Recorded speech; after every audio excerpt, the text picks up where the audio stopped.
Hello, let's take a look at how I did this little dragon vocalization redesign.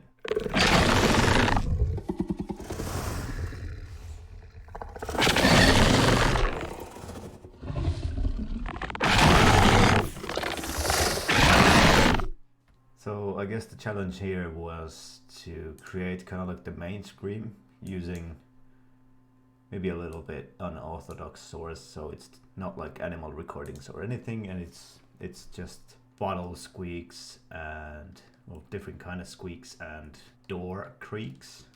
Yeah, just trying to process this kind of different source sounds to be fitting for a dragon, I guess. So yeah, let's go through the layers. Ooh. I think I was maybe boiling or trying to fry cabbage, and I was messing around with the lid, and when you opened it, it kind of make this cool kind of like vocal vowel sound. So I wanted to try and use that. It's not the cleanest recording, but I wanted to give it a go and see how that would work. This is just a raw recording. I think it's even the normal play rates.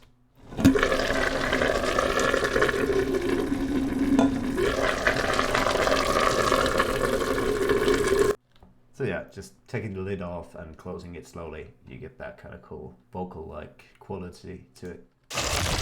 I guess that this kind of adds some I don't know, wetness and maybe some attack to the sound, but it's not the cleanest end result. The frequency shifter, I've noticed, I use that quite a lot to take like resonance out of sounds. So if something feels like it has a body that you don't really like, or kind of like muddy low end or whatever, you can usually keep the presence, but then carve out the body with the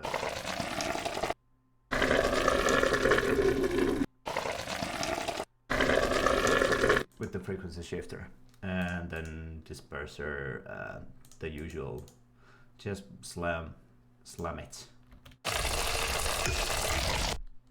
Doesn't sound very good on its own, but whatever. This is duplicates of the same track. Just wanted to keep a little bit more of the body here and use it as a kind of like a body layer for the dragon. And yeah, it's just Filter Freak doing kind of like a vocalization type movement, and yeah, nothing too interesting going on there. These are just some bottle cap squeaks that I recorded. But yeah, just to give it some like pre-attack squelch. Then we have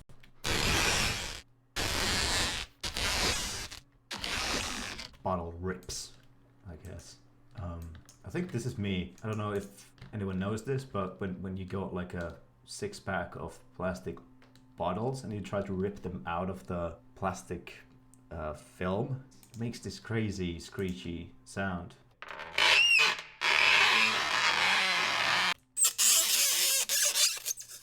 So yeah, that's kind of just that, pitch down, and again kind of changing the tonality with the frequency shifter and just makes it a bit more clean. Then I got the squeaky water bottle cap squeaks,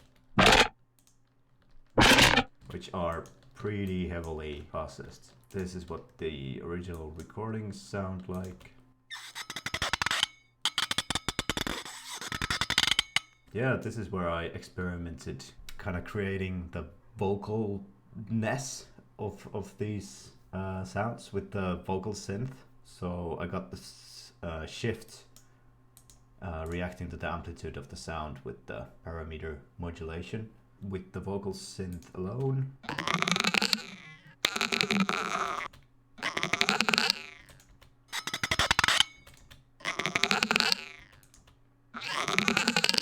so it kind of adds this effect of, you know, opening up the voice and mouth and stuff like that. Yeah, then I just tried pitching it down seems to work pretty well. I think I had this on and it's gonna destroy the sound, and again trying to flatten it a little bit with the frequency shifter disperser to kind of like tame the distortion. And I used like super short, I think this is basically for the attack, so that's why I have so much distortion there. I guess then I had that on. And maybe the filter freak, I don't remember. Then just more squeaky bottle cap. This is not even processed, it's just what it sounds like. Oh yeah, okay. This is the this is like some door creaks. But I guess with this amount of processing it can be almost anything. So again, kind of the same deal as with the previous vocal synth track.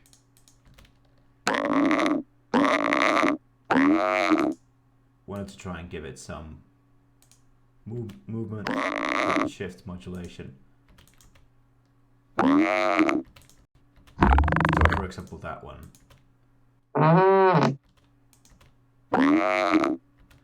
And it you know, also gives this super gnarly kind of like gritty texture, which I really like. Obviously it sounds like nothing like the original source, so I guess it's kind of like the performance that we want from this door creak. And then we just pitch it down.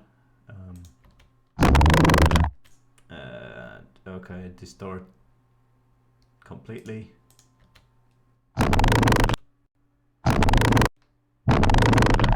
And then adding a little bit more movement with the filter freak at the end.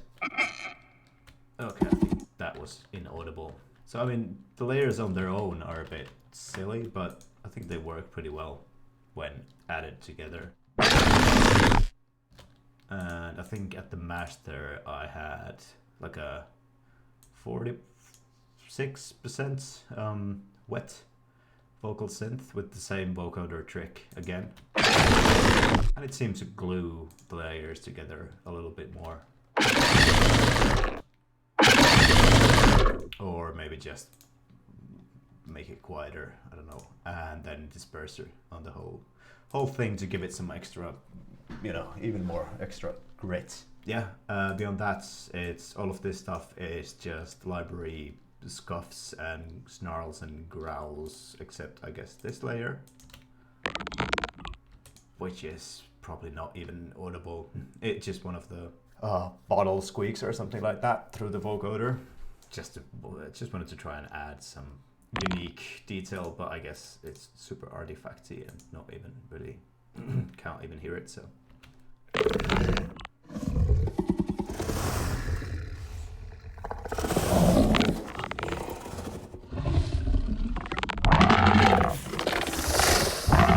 All right, this is a library pull as well, but with this vocal synth trick and pitching down, and yeah, same chain as the others, and I thought, yeah, that's pretty cool, so that works. Yeah, the job of these are kind of like to ground the creature that it is supposedly a living, breathing creature, and yeah, kind of like tie everything together and act as kind of like a glue. You know, this stuff on its own sounds a bit silly,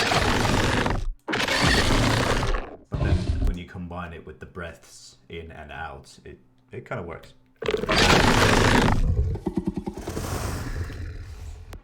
Okay, well that's that. Thank you for watching.